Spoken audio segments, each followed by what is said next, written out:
Live. Let's get it. We live. Welcome to the All Sports Podcast with me, Matt, and today, Femi. How are you, Femi? I'm good, thank you, mate. How are you, man?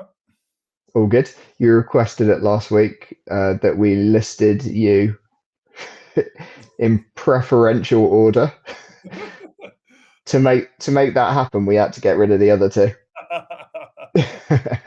Poor management of talent right there. Poor management of talent.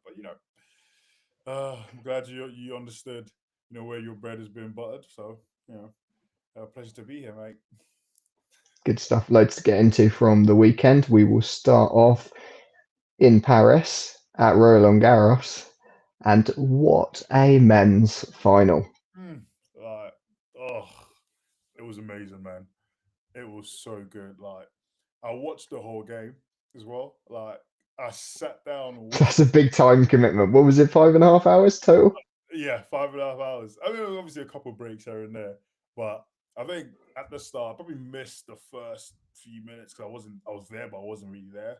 Hmm. But just like going through the whole game, like just we're talking about the creme de la creme, two of the very best. Like, and they put on a show.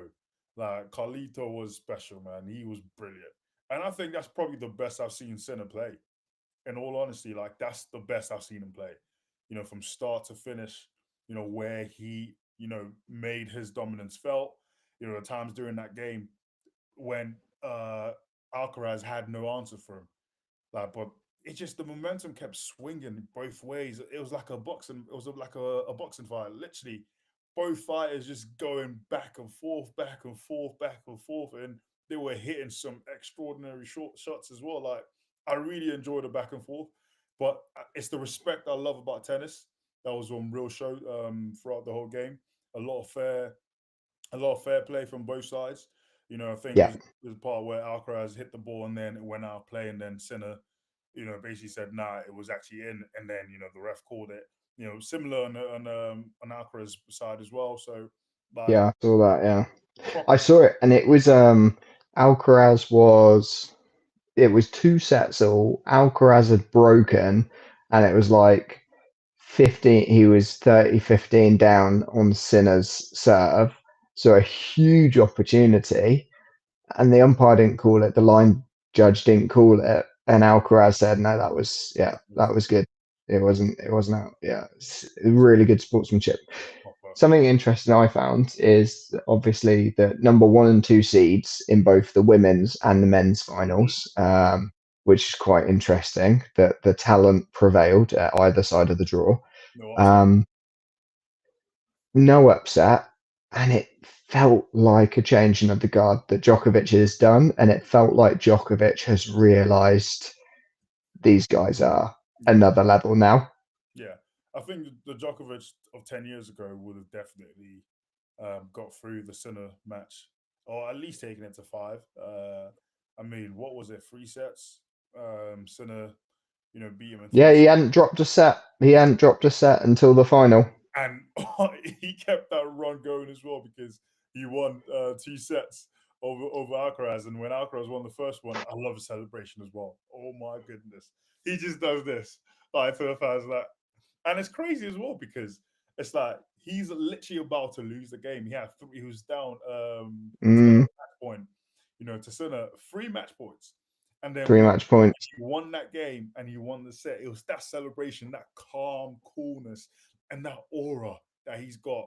Like he excites me, from a sports personality standpoint. Like he just excites me. Like you want to root for him. And at some point, even the fans were rooting for Alcaraz as well. Like just you can hear them going, Carlito, and it's just a testament to the sort of players they are. And I think both players can play in any era. Like I think they're that good.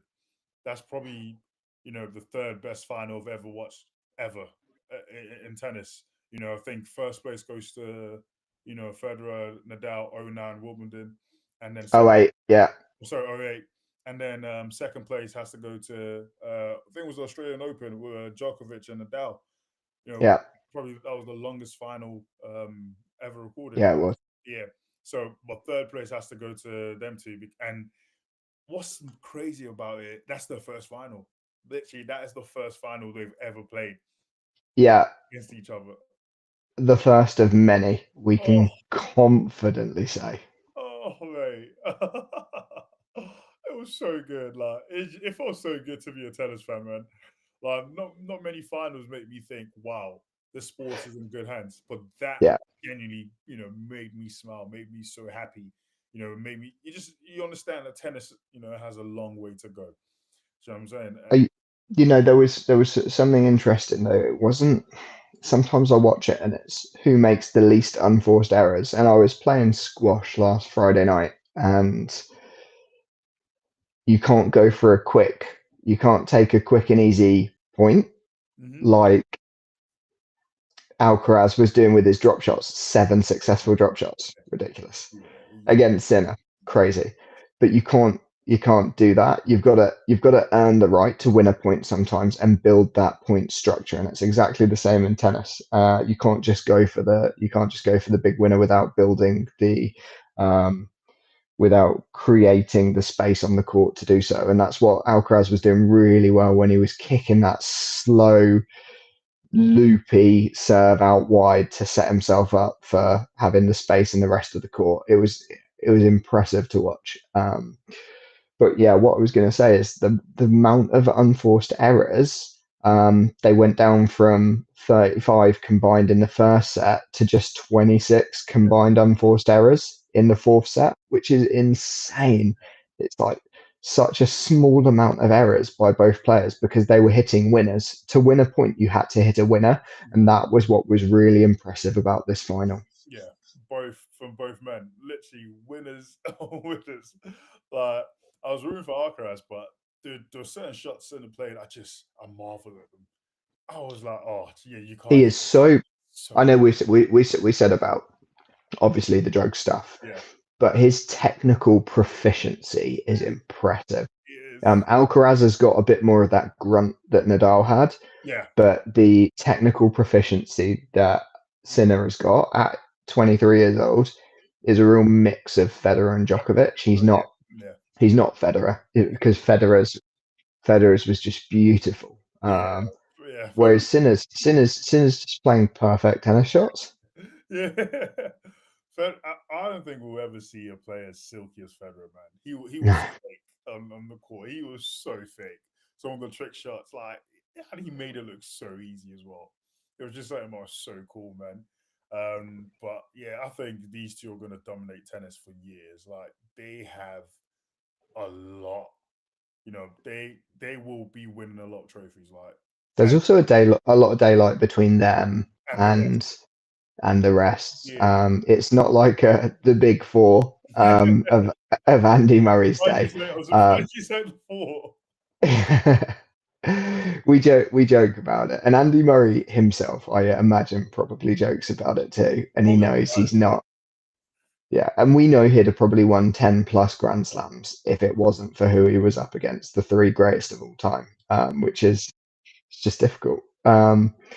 But yeah, one of the things I was going to say is that with tennis and with that quality of tennis, you could watch that final from any perspective Yeah, because you could watch it not rooting for either side, but just loving the standard of tennis. facts. But then also with this tennis, you pick a side and you're invested Yes. emotionally and the roller coaster of emotions from picking one side.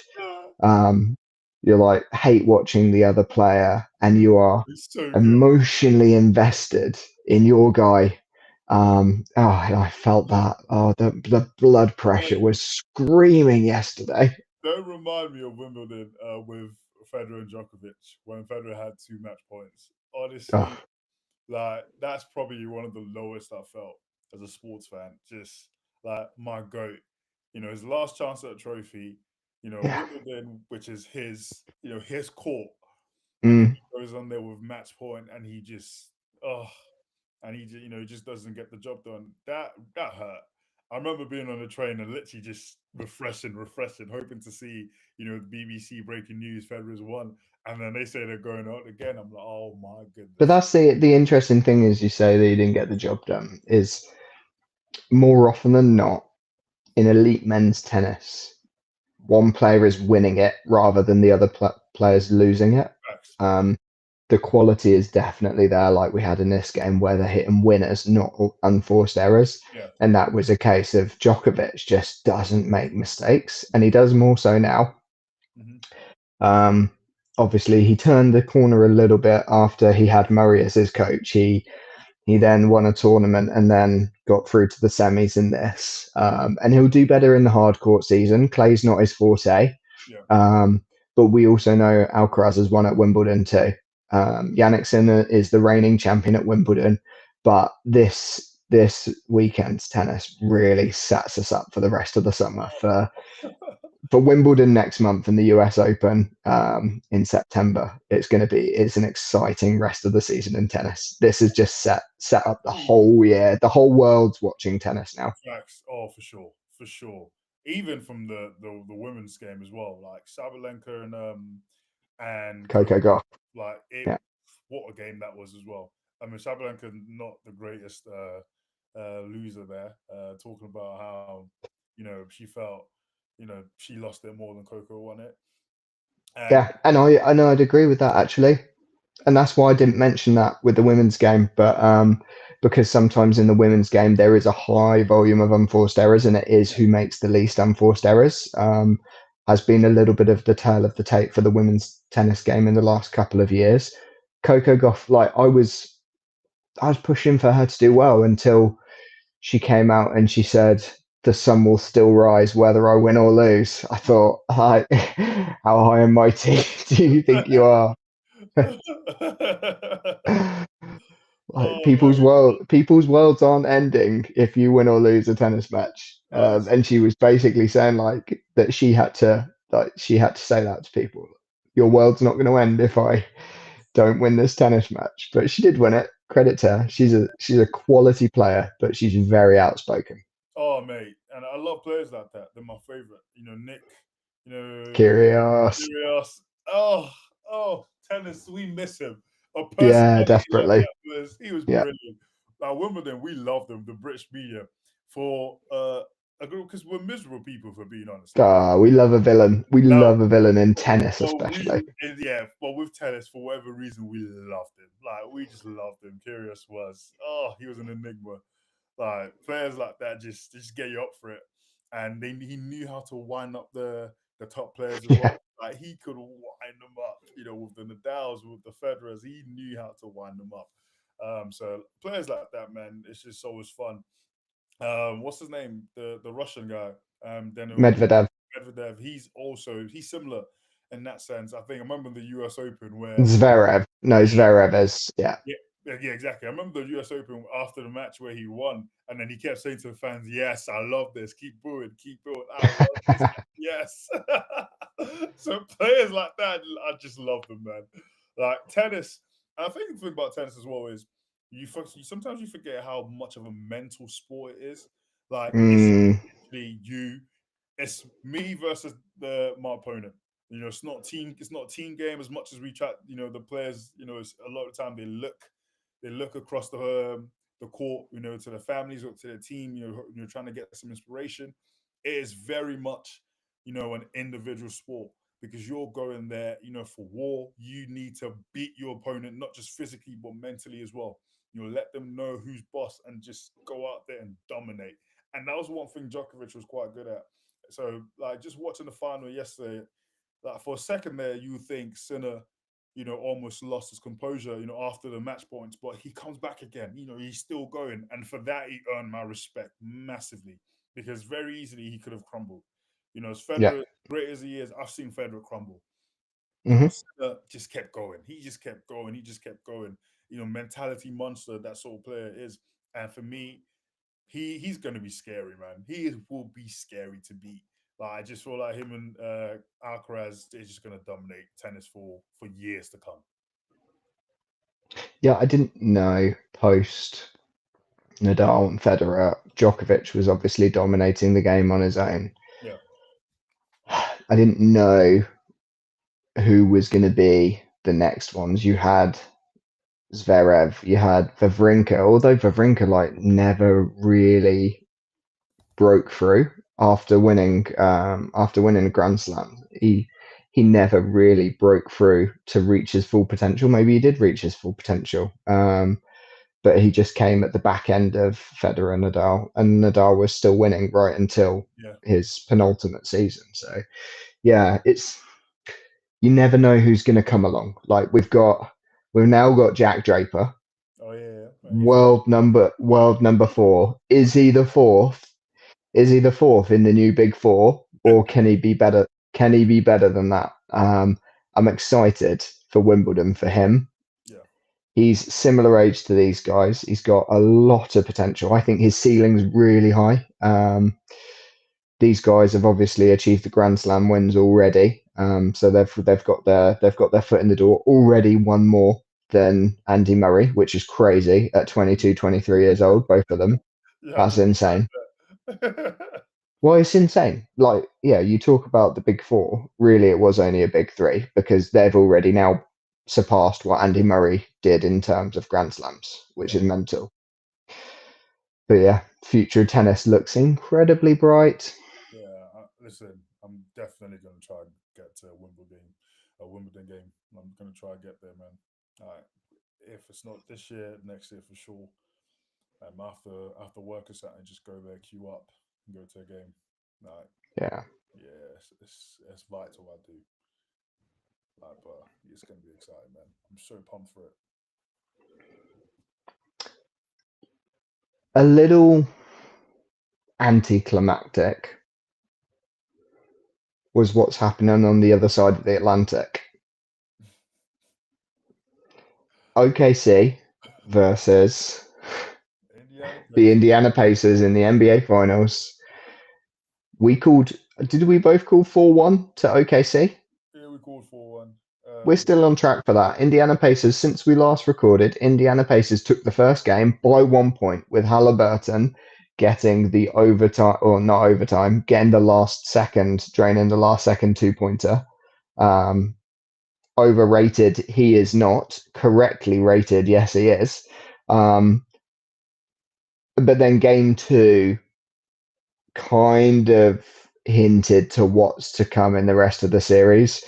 There was only one game. There was only one team really on show in this game. Indiana Pacers have had their one game that I predicted. I can't see them beating this OKC. If OKC keep playing that way, then they're not going to be beaten. Shea obviously got another. Did he get 38 or 34 points? One game he got 38. One game he got 34. He's just averaging 36 in the conference in the final, which is insane numbers. He'll keep that going because he's been doing it all season. Um, Whereas Halliburton, Holgram, they're just getting 16, 17, 18 points in a game. Not enough. Yeah. Honestly, like, you're spot on there, mate. I think that first game, it didn't sell us dreams because you knew like OKC just let that they let Indiana have that one. There's no upsets here. I don't expect this game to go any further than five. Similar to our prediction. Like, I expect all all the next three games to be blowouts. Like, I truly expect all three games to be blowouts. I just think OKC are just a better team. I think Um, so. yeah, that one moment in the final in the first game where they just they let it slide. I think OKC will come back and just dominate.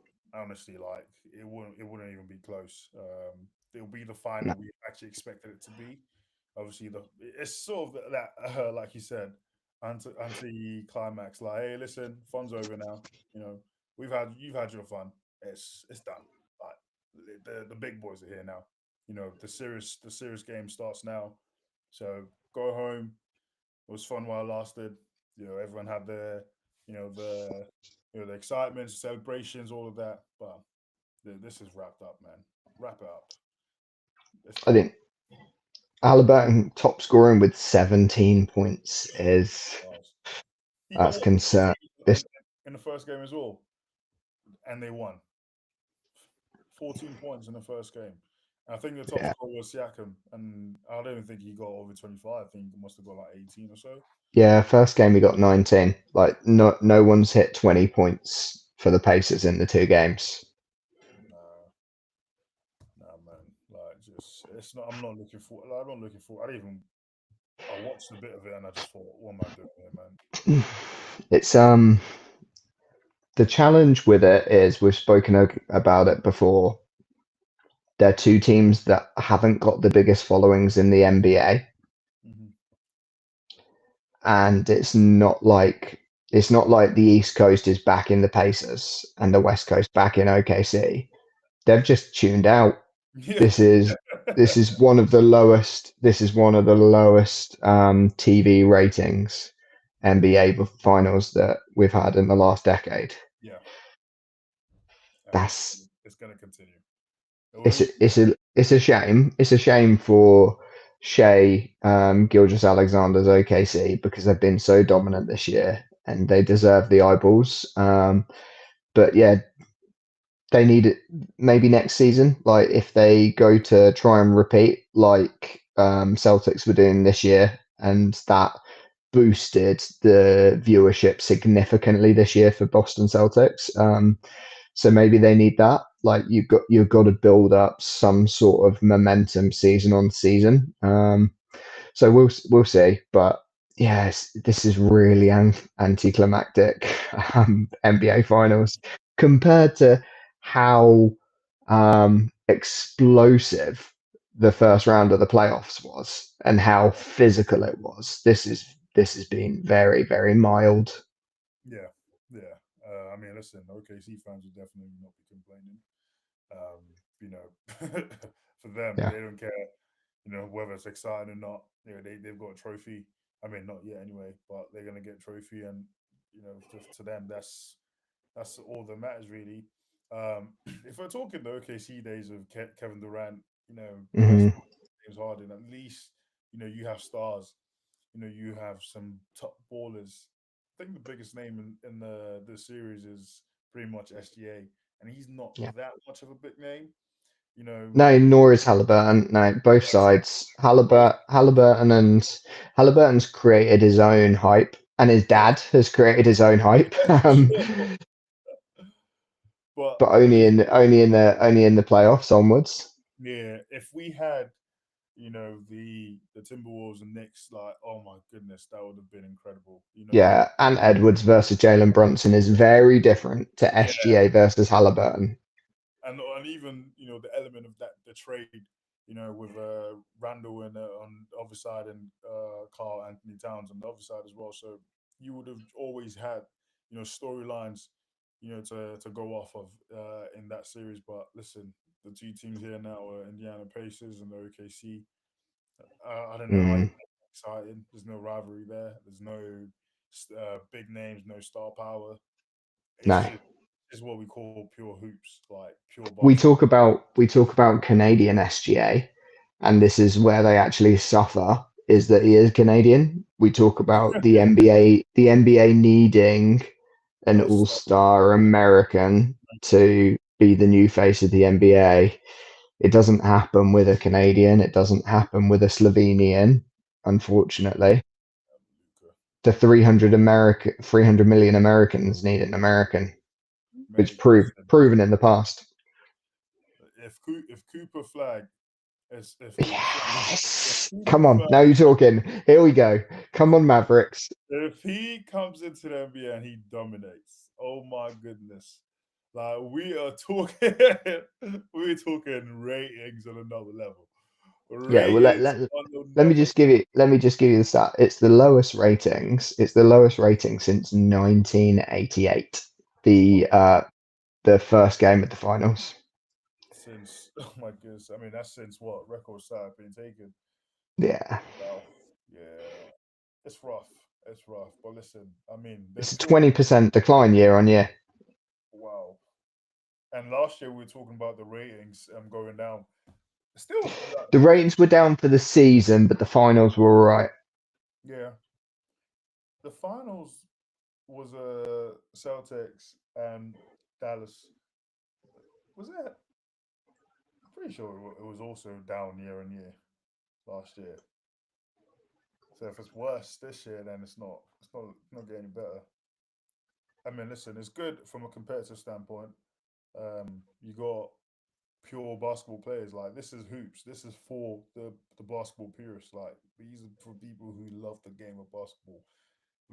Being played on a high level, and if both these are teams that you have to beat them in 4 games, and no team did that. They won their games. They beat other teams 4 times in the series. They're here. Still got to give them the respect. Like I said, it's not exciting. It's not pretty, but damn, it is effective. Yeah, the just to circle back on it, the 2024, yeah, Celtics Mavs, it was 11.3 million average viewership, down from 11.6, so down 300,000. So it's only a 2.8% drop. Whereas this 20% drop year on year is significant. Yeah, that's wow, dang. Mm. Tough times to be an NBA fan. Tough times. It's a matchup. It's a matchup thing. We know New York Knicks Lakers is what's going to drive it. But also Cooper Flag at the Mavs is definitely going to help. So yeah, we've got some big stories next year. Really looking forward to it. Mavs will be fine to get to the playoffs. I just want to skip forward to like March, February, March next year. Mm-hmm. See where we're at. See where we're at with the league this time next year. This time next year, bold prediction. Prediction for this time next year.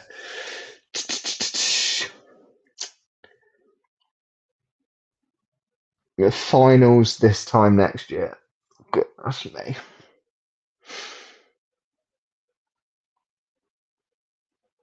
Celtics OKC.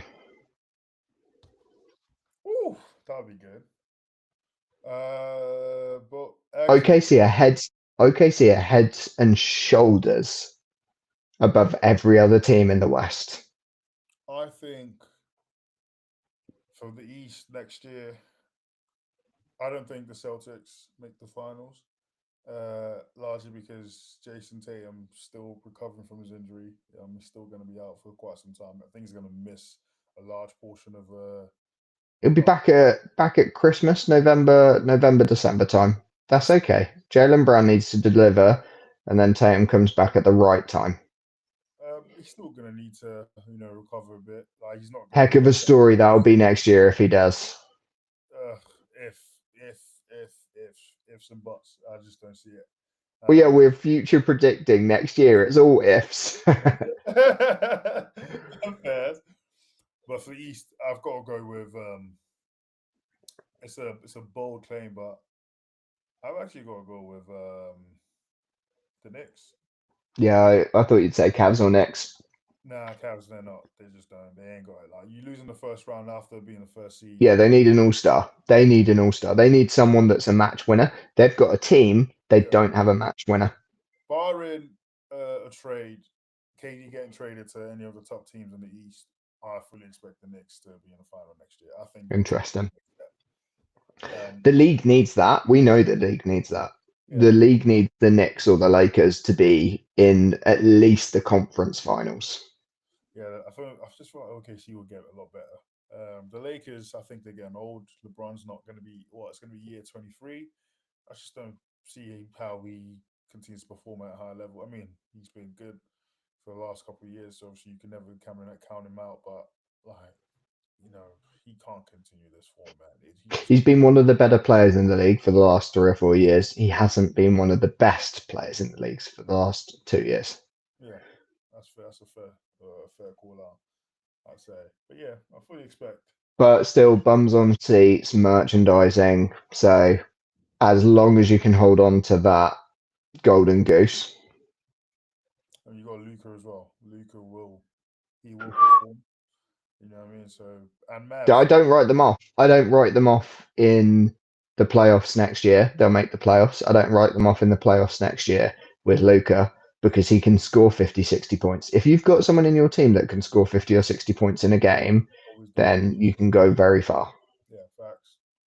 Yeah, big facts. I agree with and Denver is still. We forget they're still a really good team. Like they Nugs, Jokic, yeah. they took the OKC to 7 games. The only team to take them 7 games, and Yeah, yeah, you've spoken about it quite a bit. You were saying that they were the one team that could challenge OKC, they proved it. Listen, if and they'd they had did. one, one bench scorer, like if they had a really good You bench, actually backed them, didn't you? You I mean, called them. You predicted it. Yeah, I thought they were going to make it to the final. incorrectly, but yeah, They could have. They could have. I mean, 7 games it could go either way. Um, goes either way at 3-3. Yeah, you're right. yeah, like, I just think, given the right, if you had the right piece to that team, I think they could come back. They definitely have the right players. Uh, I mean, it's just now they've obviously got the new coach. Hmm. With very little experience, but he's coming into the playoffs and he's done what he's done with this team, and he did really well. So I fully expect. I'm calling the Nugs for NBA Cup next year Hmm, interested. It's a one game. because as a one-off game, Yeah, Jokic is my guy in the league at the minute. yeah. But the thing about one-off games, though, that could also go like it could go either way. Like it wouldn't even surprise me if neither team make it into neither the OKC or Yeah. Denver make it into the final. Like I get that the idea of the cup game. Who saw the Bucks come in with Doc? Honestly, Doc Rivers coming now. Like, I mean, the one trophy he's won in years. I mean, if he ever, He's kept him in the job. He's yeah, extend that contract. there we go. Nah, man, listen, can't believe they extended This that. is how fickle. We'll segue into football now, but this is how fickle sport is. That sometimes you just fluke a trophy and it keeps your job. Like we had Eric Ten Hag kept his job by the skin of the FA Cup win last year, Yeah, and then it was just okay, you've kept your job, but we'll see how you do in the first few months of the new season. hmm It felt like for Ange Postecoglou at Tottenham that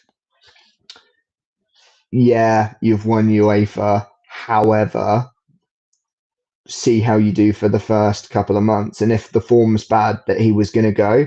I think if that's how you're viewing the manager for next season, then they probably need to go. So I think it was probably the right decision. Yeah. that was an If interesting. That was a massive. I mean, it wasn't a massive shot, but nah, I guess I was more surprised that Tottenham made the right decision. That was the bit. yeah, That was the bit that surprised me, if anything, like Tottenham making them the right decision because it is the right decision. United should have done something similar. Like you have a whole season, to watch a manager, implement his ideas, and he hasn't done that. He flukes a final, and you think he's the right manager. It makes no sense.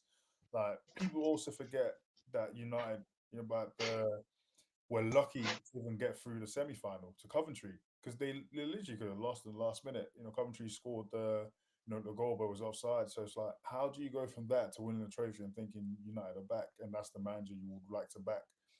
Football is a mad game. Can't base off your whole future or your whole season, on one game, and you know that's what's got them in the hole they're in right now. But credit to Tottenham. Now you've got Thomas Frank. I mean, it's not official now, but yeah, looks like it. Thomas Frank, very likable man as well. So I think Yeah. they're probably going to be exciting. They'll be good. Yeah, and I think Brentford run their club in a very good way. And I heard some funny thing about Tottenham prior to them winning, obviously, that they are one of the best run clubs in the league. Obviously, wage bill super low, even lower now without Kane. Super low wage bill, also best stadium, arguably the best stadium in the country, if not in Europe. Certainly the most advanced stadium in Europe, if Yeah. not one of the most in the world. Mhm. So ticket revenue incredibly high, hospitality as well as conferencing incredibly high, and then also you don't have to pay out on win bonuses. But that's now not as funny and not as true now that they've won UEFA. However, it was a nice little anecdote. I mean, listen, Tottenham. I think they're just commercially they're not, but they're not. great. They're not a massive club, but they generate a lot of revenue. I think they're one of the top, they're one of the top revenue generating clubs in the world. I think the numbers, Hmm. like the stadium, plays a massive part. I think you got Beyonce performing there. You have like all these stars, performing at Tottenham Stadium. So it was exciting times to be a part of the club. To be honest, like, and they've got some young players. They recently signed, from last season, who are coming into their own. As we're going, this as it's been this past season as well. Like, the Archie Grays, the Kevin Danso, like they've signed some top players who have potential to be special. So I think it's a really, really exciting times to be a Tottenham fan. Which is I would never have said that, a couple months ago, but here we are. Then the Champions League, more revenue for the club. They just need to, push on from it. They need to sign the right players, get the right manager, which they have now. It's now a case of just backing him in the transfer. But of course, like you got to have players who are willing to play for Tottenham, and that's the tough part of it now because I don't know. Frank could do with bringing some of the all stars from Brentford with him for sure. Like who? But looks like Mbemo's going to United. Exactly. Who? Cunha's going to United. So like You who know, else? Who why are else? these players going to United with United just playing? Do they just want to have less games in their season? Listen, United is still that big club. We're still the biggest club in England. Like still the biggest club in England, ladies and gentlemen. So Gosh, Liverpool have got a very good argument against no, that, mate. they don't. They don't. Like they don't. Because the Liverpool when United shoes, they wouldn't be signing anyone of any note. That's the reality. You're not big based on what you do when you're winning. You're big based on what you do when you're down. Like how you're still viewed even at your worst. Stop. Is how you're That's still not. viewed even at No. your worst is an accurate view, of you as a club. Like if Arsenal were in United's position, they wouldn't be signing top players. If Liverpool were in United's position, they wouldn't be signing top players. But Man United is just Man United. The name will live. Okay. The players we've just listed aren't top players. They're really good players. Cunha's a really good Yeah, player, and Bremer's a really. yeah, yeah. Okay, they're not world class players. I mean, it's kind of hard to sign world class players. Yeah, but if United are as big as you're saying they are, then they should be able to sign world class players, irrespective, right? If you had the budget for it, I promise you, we probably would Which is the challenge. Which is where, like, that's what Daniel Levy hammers home is that he financially manages the club to an inch of its life. That is what he prides himself on. It's being that shrewd businessman. have. True. I mean, but where's that going then? One Hey, trophy. look, more trophies than Arsenal in the last 3 years, 4 years, 5 years. So I Hey, saw I had Thierry Henry. They said Arsenal are building, like Arsenal have been building, and he was like, "It's a very tall building now."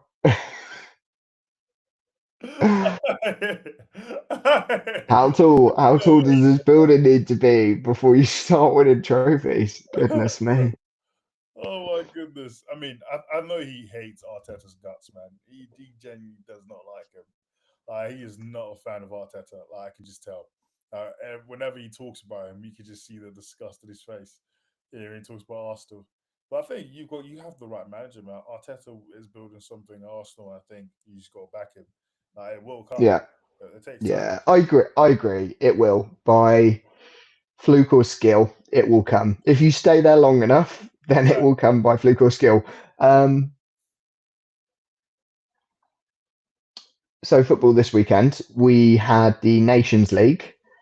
I was so excited to watch the Lamine Yamal masterclass. Hey, listen, Nuno A didn't didn't happen. I saw the Mendes masterclass. Nuno Mendes, what a player! Like, I think he's got a shout for the Ballon d'Or. Like, he wouldn't get it, but Look, if we know it. Yeah, based on the season we he's had, he's well got a this shout. yeah if we're saying that this game wrote off Yamal's chances for the Ballon d'Or, Yeah, then equally so, you have to say Mendes gets a shout. It looks like it's signed, sealed, delivered for Dembele now. yeah, for sure. But Mendes, what a But season! Dembele wasn't in the mix until the semi-final or the quarterfinals of the Champions League. I mean, towards January, like he started performing, he started scoring some important goals. Like he scored quite a few goals in a row as well. Like he just kept scoring, and assisting as well. Like I think Dembele, like he had a shout, a decent shout, but most people are obviously looking at Mbappe and the Lamine and Miles and the rest. But I think Mbappe's nowhere. the semi-final. I mean, listen, Madrid won the Champions League. Like Mbappe's getting that trophy for sure. Yeah. Yeah, but they didn't. Credit to Declan Rice, but it's not here or there. I still think Dembele definitely, but Nuno Mendes was brilliant. Like all season, he's been brilliant. Like he scores goals. He's so technically gifted as well. Like he's silky with the ball. He's the best left back we've seen since probably Alaba or Marcelo. Yeah.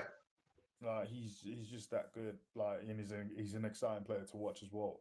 And he locked. Vitinha's stock rose, obviously, He was with like, his performance in the Champions League final and then his performance in the Nations League final. Performing in finals counts. yeah, yeah, So if he doesn't win it, he's certainly going to get bumped up the rankings.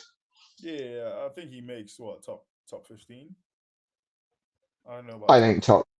I think top 10, top 10, top 5. Vitinha makes top 10, top 5.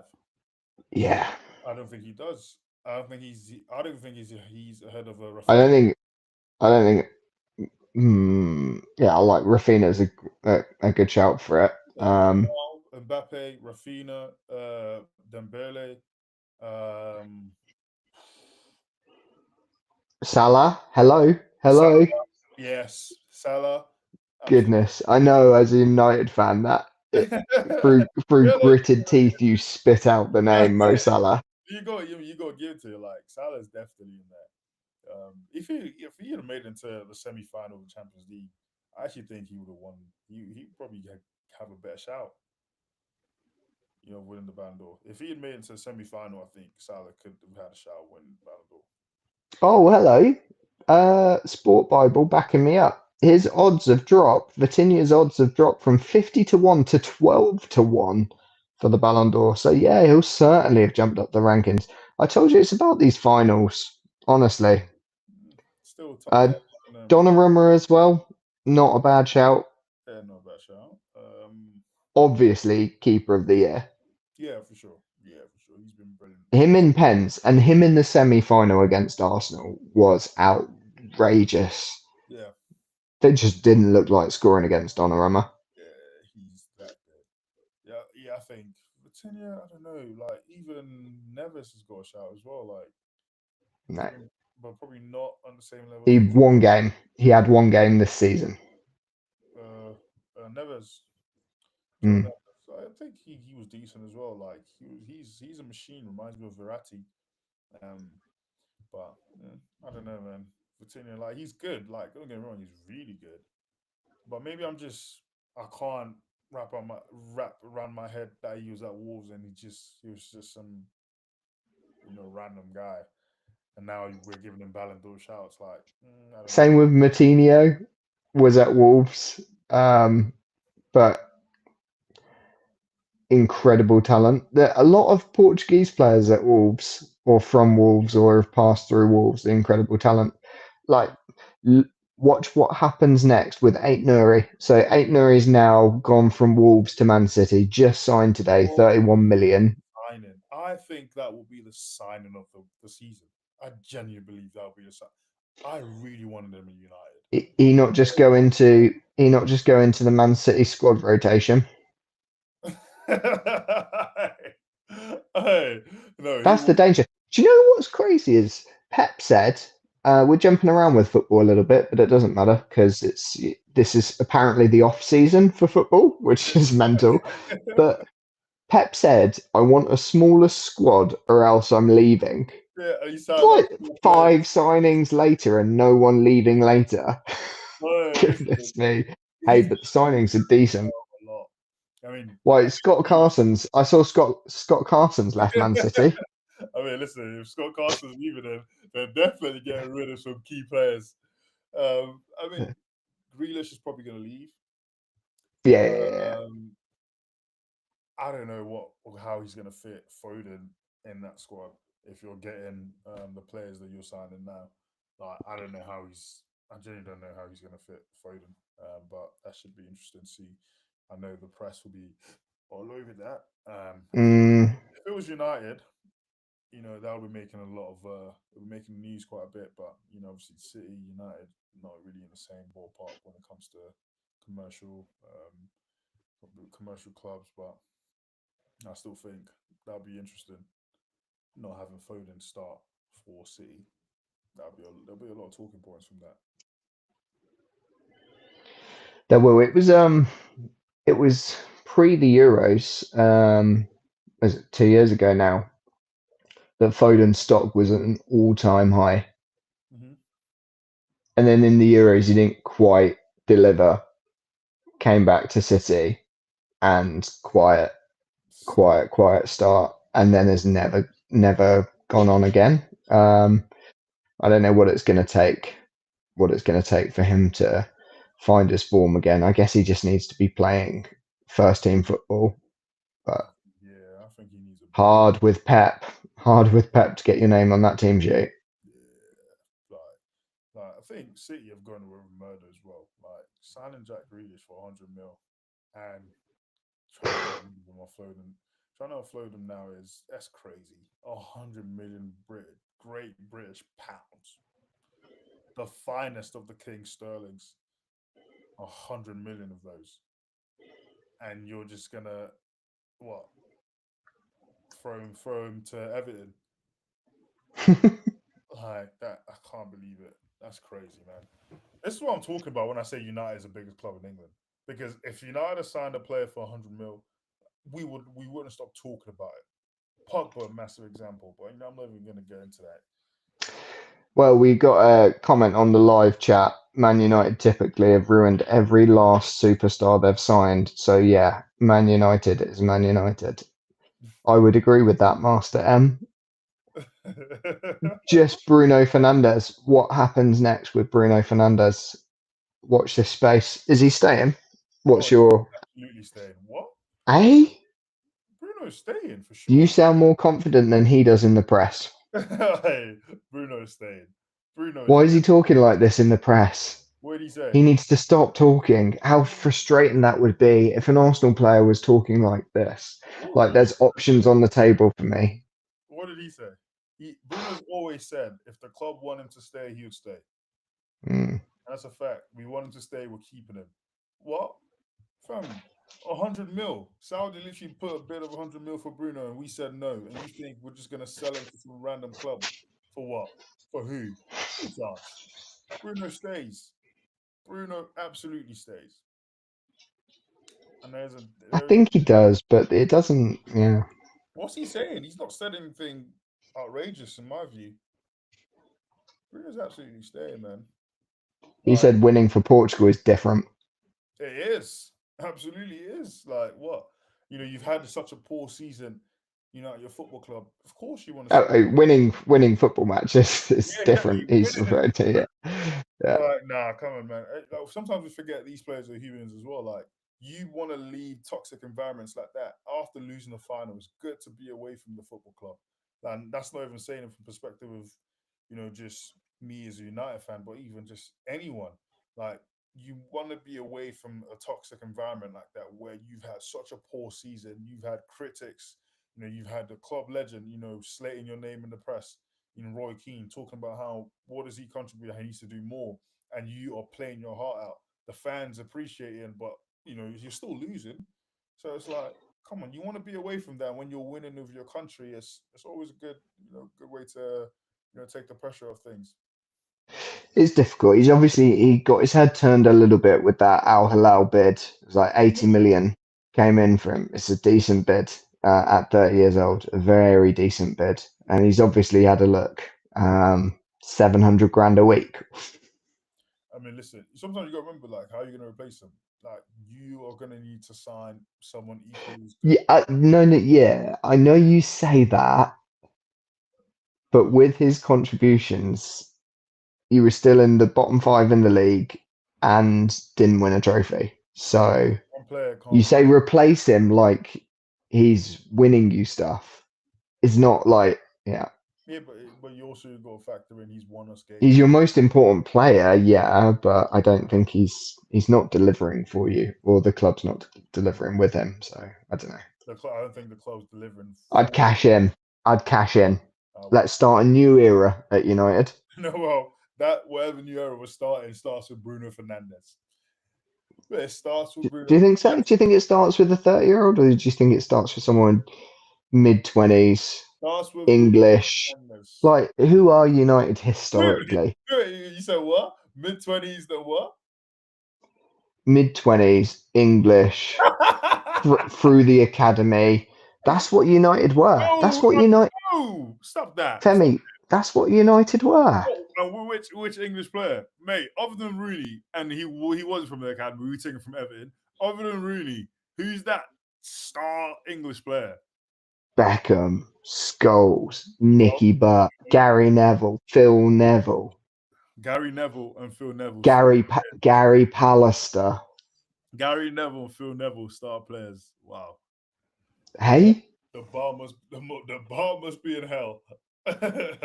Okay, Phil Neville's not a star player. I'm talking about what United was built on. This was what United was built on.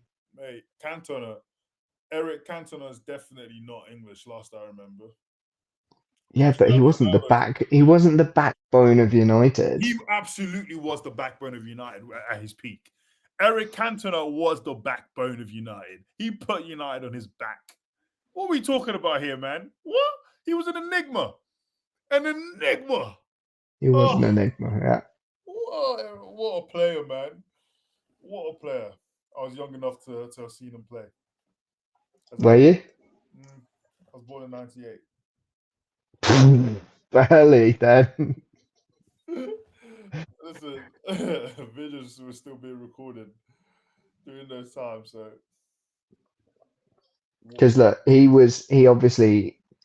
captained United 96, 97 when United won the title, but you weren't born, so whatever.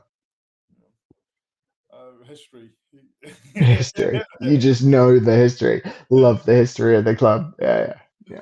Oh my goodness. Cool. All right, let's leave it there. Let's leave it there. Let's not talk about any other sport. There's other sports going on. We've got coming up this weekend. We've got the English Premiership Rugby final between Bath and Leicester. We've got the US Open golf at Oakmont, the hardest course in the world. So only the true elite find the fairway players are going to compete in that one. So it'd be interesting to see who comes out on top of that. We've got what else? What else we got going on? If that's the hardest, if that's the hardest course, why are people so? Why do people, I guess, hype up the Masters as much as they do if it's not the hardest? The Masters is the Masters because it's played at the same course every year at Augusta. So it's the history and the culture of the Masters. It can be challenging, but you can score on it as well. Whereas at Oakmont, just to give you one specific thing that they did, they tested out 4 different types of grasses to see which was the hardest to hit a golf shot out of. And then that hardest grass to hit out of is what they have then installed around every single area of rough around the course. So if you don't hit the fairway, you're in the thickest, nastiest grass that's 5 inches long. Wow. The ball just disappears, and you swing your club through it, and it just holds onto your club head, strangles it. You don't know what's going to happen when your club comes out of the rough. and it's not like many other courses will graduate it. So if you're just off the fairway, it'll be a little bit longer and then a little bit longer and then the true rough stuff. At Oakmont, you've got the fairway and then you've got the rough. So if you're an inch the wrong side, you're in 5 inches of the rough stuff. Oh, Um, that's exciting, and though. I like. and these greens are nasty. The greens are just like undulating, like you're putting on these undulating, fast rolling greens. It's going to be, yeah, tune in this weekend. It's going to be fascinating to watch. A real test of like the 6 inches between the ears as well. Oh, that's exciting. It's really Yeah, exciting. it's going to be fascinating. Off the back of the French Open last weekend, to follow it up with the US Open this weekend, we have been treated, really treated to a truly special June of sport. We've also got the Canadian Grand Prix at Montreal coming up this weekend. Don't know what's going to happen. Canadian wildfires at the moment are a little problematic in Montreal. The visibility is really poor. We've had delay to the proceedings in Montreal before because of forest fires and weather. So don't know if they'll do the same this time around. But expecting a little bit of a procession for McLaren in Montreal before we then head back for the second part of the European tour for Formula One calendar in the summer. So that happens off the back of the Canadian Grand Prix. So quite a bit going on next weekend. That's Obviously, the NBA continues. We're expecting a rout now for OKC. So next time we tune in, I assume they'll have won the following two, if not three games. I think the third game is actually on the Monday night. So maybe we'll be recording on the final game. But if you have enjoyed listening along, you can like and subscribe on YouTube and Spotify. If you want to get in touch, email us at allsportspods@gmail.com and we will catch you on the next one. Cheers. cheers.